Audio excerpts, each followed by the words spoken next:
Hello friends. Previous video में हम लोगों ने देखा introduction regarding your limited liability partnership act 2008 and now इस वीडियो में हम लोग देखने वाले हैं कि आपके LLP form of business organisation को बनाने की जरूरत क्या थी।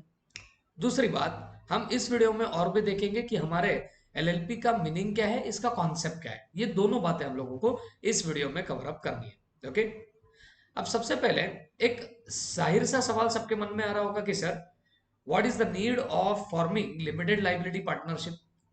अब देखो, एक बात समझा तो आपके बिजनेस फॉर्म्स ऑफ ऑर्गेनाइजेशन कई सारे, right from sole proprietorship, partnership, HUF, cooperative society, company form of business organisation. तो there are lots of business forms of organisation. तो इनमें एलएलपी नाम का और एक ऑर्गेनाइजेशन क्यों फिटअप किया गया, तो ये हमको अभी समझ के लेना है। Okay, do you know about partnership? I think everyone should know what is the partnership. Partnership सबको पता है, ये बिजनेस फॉर्म ऑफ ऑर्गेनाइजेशन क्या है ये भी सबको पता ही होगा, ऐसे मैं आशा करता हूं। अब पार्टनरशिप में आपने ध्यान दिया होगा, उसके अपने कुछ एडवांटेजेस है और अपने डिसएडवांटेजेस भी है। अगर मैं पार्टनरशिप के एडवांटेजेस की बात करूं, तो पार्टनरशिप में हर एक चीज as per the agreement between the partners होती है। पार्टनर्स के बीच में जो एग्रीमेंट होगा उसके अकॉर्डिंग हर एक प्रोविजंस लागू होती है इनटू द पार्टनरशिप फॉर्म। ठीक है, लेकिन इसमें एक डिसएडवांटेज होता है। कौन सा? इसकी लाइबिलिटी अनलिमिटेड होती है। मतलब पार्टनरशिप में जो भी पार्टनर होगा उसकी लाइबिलिटी विल बी अनलिमिटेड। उसकी बिजनेस प्रॉपर्टी अगर इनसफिशिएंट है तो उसकी पर्सनल प्रॉपर्टी भी यूज करी जाएगी for paying off what debts of the partnership firm. तो ये सबसे बड़ा डिसएडवांटेज है आपके इस पार्टनरशिप फर्म का। तो पार्टनरशिप फर्म में एक अच्छा एडवांटेज है तो दूसरा डिसएडवांटेज भी है। एडवांटेज बोले तो क्या, यहाँ पे फ्लेक्सिबिलिटी होती है पार्टनर्स को, इनके बीच में जो एग्रीमेंट होगा उसके अकॉर्डिंग पार्टनरशिप का वर्किंग चलेगा। पार्टनरशिप एक्ट तब तक बीच में नहीं आता जब तक आपके एग्रीमेंट्स बने होंगे, आपके प्रोविजंस इनकलकेटेड है आपके एग्रीमेंट्स के अंदर, तब तक पार्टनरशिप एक्ट बीच में नहीं आता। ओके, तो इन शॉर्ट बोलना चाहूंगा, there is lot of flexibility into the partnership form.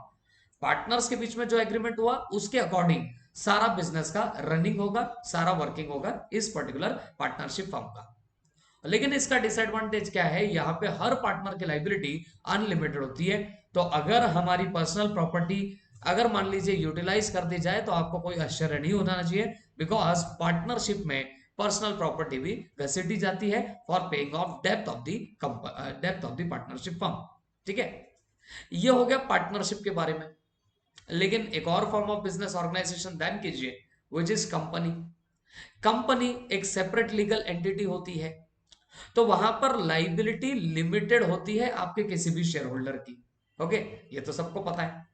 तो कंपनी में लाइबिलिटी तो आपकी लिमिटेड रहेगी, लेकिन इसमें फिर से एक डिसएडवांटेज आ जाता है कि यहां कंपनीज एक्ट के जो कंप्लायंसेस है वो बहुत स्ट्रिक्टली फॉलो करने पड़ते हैं। ठीक है, अब हम दोनों को साइड बाय साइड देखते हैं। पार्टनरशिप में एक फायदा क्या है कि यहाँ फ्लेक्सिबिलिटी है पार्टनर्स को, यहाँ पार्टनरशिप एक्ट की प्रोविजंस बीच बीच में नहीं आती, ये फायदा है आपके पार्टनरशिप एक्ट में। और डिसएडवांटेज क्या है? अनलिमिटेड लाइबिलिटी का। बट मैं कंपनी में चले जाऊं तो कंपनी में मुझे फायदा क्या दिखेगा? लिमिटेड लाइबिलिटी है, बट पार्टनर आपके कंपनीज एक्ट के काफी सारे कंप्लायंसेस आपको फुलफिल करने पड़ते हैं। ये एक प्रॉब्लम है आपके कंपनीज एक्ट में। ठीक है, तो अगर मैं एट पार लेके देखूं कंपनीज एक्ट और पार्टनरशिप, तो दोनों में अपने अपने कुछ एडवांटेजेस है और अपने अपने कुछ डिसएडवांटेजेस भी है। तो आपका ये जो new form of organisation which is called as LLP, ये बनाया ही इसके लिए गया है ताकि इन दोनों के एडवांटेजेस को मर्ज कर दिया जाए। सर, क्या बोले ये समझ में नहीं आया। ध्यान रखिए, एलएलपी बनाया क्यों गया है कि दोनों फॉर्म ऑफ बिजनेस ऑर्गेनाइजेशन को अगर आप साइड बाय साइड देखो, कंपनी को और पार्टनरशिप को, तो इसके दोनों के कुछ एडवांटेज कुछ डिसएडवांटेजेस है। तो एलएलपी बनाने के पीछे उद्देश्य ही यही था कि आपके एलएलपी में कंपनीज एक्ट के भी फायदे हो और पार्टनरशिप एक्ट के भी एडवांटेजेस हो, और इन दोनों के जो डिसएडवांटेजेस है इनको सेट असाइड करना, ये लिमिटेड लाइबिलिटी पार्टनरशिप का बहुत बड़ा मोटिव था। सर, तो लिमिटेड लाइबिलिटी पार्टनरशिप में क्या होता, तो let me tell you. Limited liability partnership में एलएलपी की एक सेपरेट लीगल एंटिटी होती है। जैसे आपका कंपनी एक सेपरेट लीगल स्टेटस होल्ड करता है, वैसे ही एलएलपी को भी सेपरेट लीगल एंटिटी होता है या उसको सेपरेट लीगल स्टेटस होता है। अब क्योंकि उसे सेपरेट लीगल स्टेटस है, दैट इज वाई वहां पे जो लाइबिलिटी होगी, that liability will be what, वो लाइबिलिटी लिमिटेड होगी। तो ये सबसे बड़ा फायदा है आपके एलएलपी में, यहां लाइबिलिटी कंपनी के जैसा ही लिमिटेड होती है। लेकिन दूसरी बात, यहां flexibility will be just like partnership firm. जैसे पार्टनरशिप फर्म पूरा अग्रीमेंट बिटवीन द पार्टनर से चलता है, अगर दो पार्टनर्स के बीच में अगर एग्रीमेंट हो गया तो उसी के अकॉर्डिंग वर्किंग चलेगा पार्टनरशिप फर्म का। एग्जैक्टली वैसे ही एलएलपी में भी क्या होता है गाइस, एलएलपी में भी जो आप लोगों का एग्रीमेंट हुआ है उसी के अकॉर्डिंग वर्किंग चलेगा ऑफ एलएलपी ऑल्सो। तो सीधी सी बात है, पार्टनरशिप फर्म में एडवांटेज ये था कि वहां फ्लेक्सिबिलिटी होती है, लेकिन वहां अनलिमिटेड लाइबिलिटी होती है। तो एलएलपी में क्या हुआ, पार्टनरशिप का जो अनलिमिटेड लाइबिलिटी वाला जो पॉइंट था वो कट करके उसका अच्छा वाला एडवांटेज वाला पॉइंट ले लिया गया।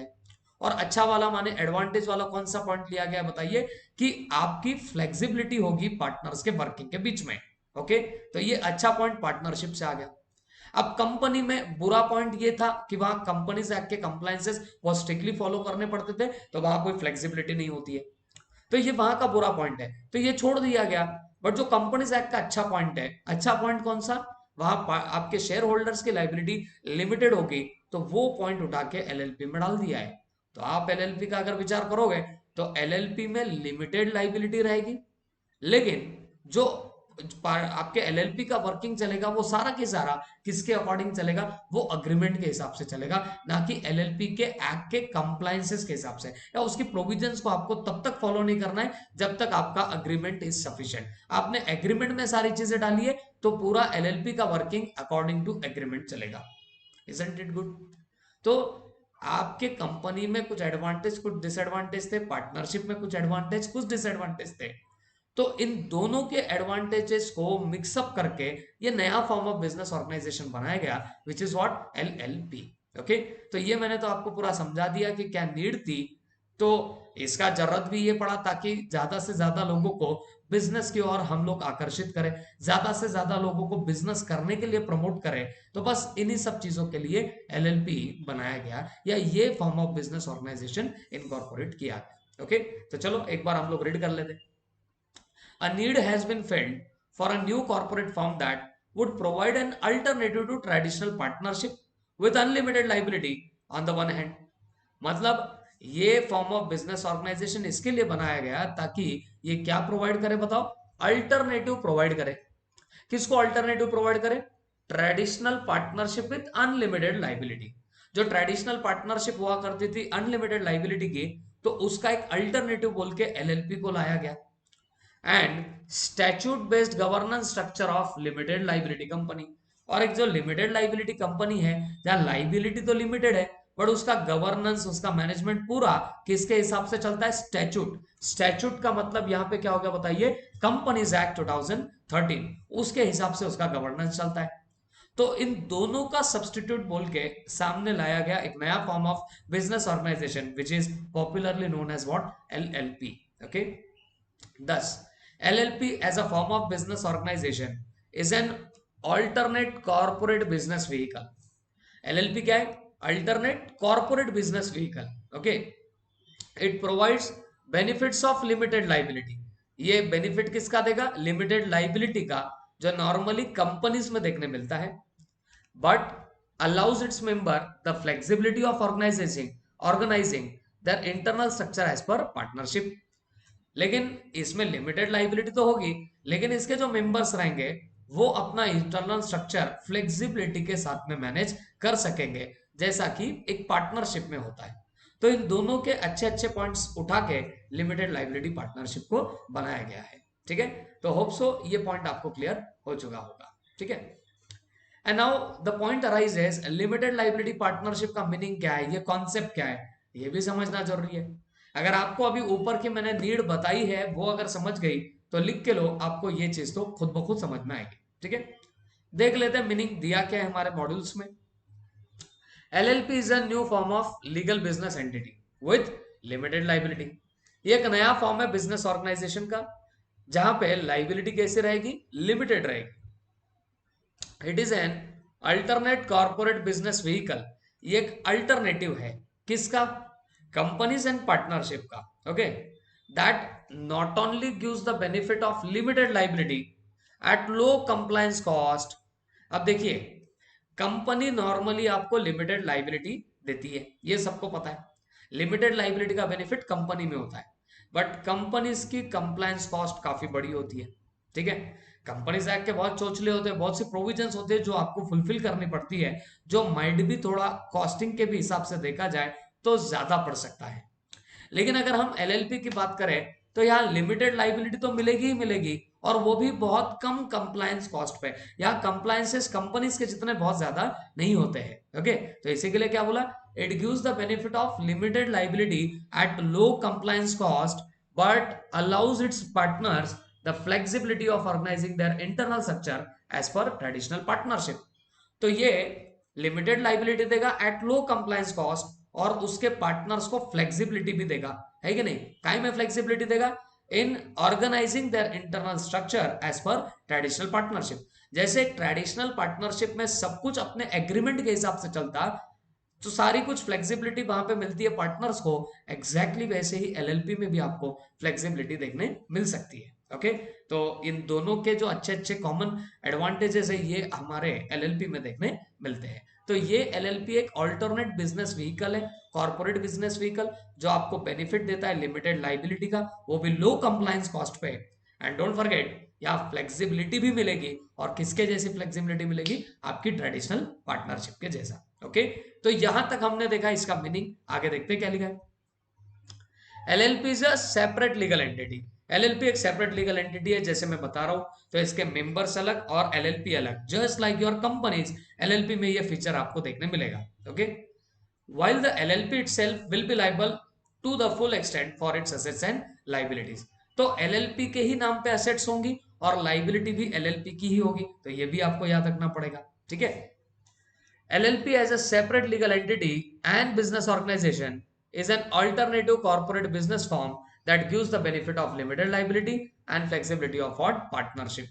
ये दोनों का बेनिफिट देगा, वही बात वापस रिपीट आ गई है। Okay, since LLP contains both elements of corporate structure as well as of partnership firm। LLP में दोनों का क्या दिखेगा आपको? एडवांटेजेस दिखेगा, दैट इज कॉर्पोरेट स्ट्रक्चर दिखेगा कंपनीज का, और पार्टनरशिप फर्म का भी स्ट्रक्चर यहाँ पे दिखेगा, है कि नहीं? जहां फ्लेक्सिबिलिटी मिलती है पार्टनरशिप की, और कंपनी का क्या मिलता है? Limited liability. तो इसके लिए एलएलपी को हाइब्रिड भी बोला जाता है between company and what? Partnership. तो क्योंकि इसमें पार्टनरशिप और कंपनी दोनों के अच्छे अच्छे एडवांटेजेस है, तो इसके लिए इसको हाइब्रिड भी बोला जाता है आपकी इस एलएलपी को। ठीक है, तो होप सो मेरे हिसाब से आपको नीड क्या थी एलएलपी लाने की, फिर मीनिंग क्या होता है एलएलपी का, ये शायद आपको समझ में आ चुका होगा। नीड तो बस इतनी थी कि लोगों में बिजनेस करने के लिए प्रोत्साहन आए, प्रमोशन आप लोग करो, प्रमोट करो बिजनेस करने के लिए लोगों को, इसके लिए एलएलपी लाया गया, जिसमें फिर बेनिफिट दोनों ऑर्गेनाइजेशंस के थे। कौन से?